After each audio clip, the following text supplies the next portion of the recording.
Nous restons les présidentielles pour évoquer cette réunion express dirigée par le président de la République Ali Bongo Ondimba. Autour de lui, le Premier ministre, quelques membres du gouvernement et ses proches collaborateurs. En toile de fond, la lenteur observée dans l'exécution des chantiers annoncés ou initiés dans le secteur éducation. Plus de précisions avec Rabia Delphiniari et Armand Moupeni.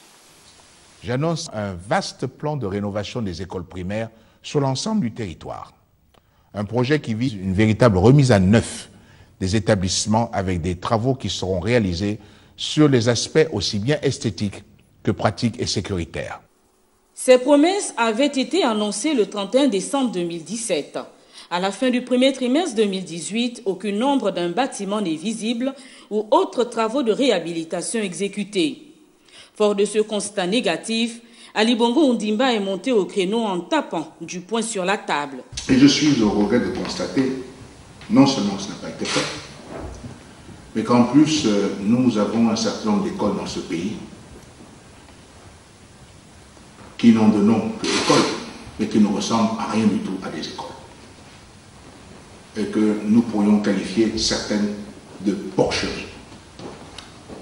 Et je dis bien porcheuses. Lors de la journée citoyenne, la première dame a envoyé des équipes pour remettre à neuf une école. Pour être exact, ça lui a coûté 16 millions.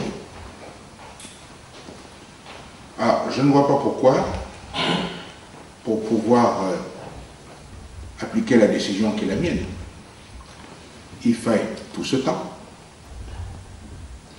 alors que nos enfants apprennent dans des conditions extrêmement déplorables. Pour certaines écoles, des enfants en viennent à aller se soulager dans la nature. Si ceci ne vous interpelle pas, ben moi c'est le cas. Alors, l'opération que j'avais ordonnée n'est pas destinée à ce que les uns et les autres puissent s'enrichir, ni que certains d'entre vous puissent enrichir les copains. Elle est destinée à réellement remettre à niveau nos écoles.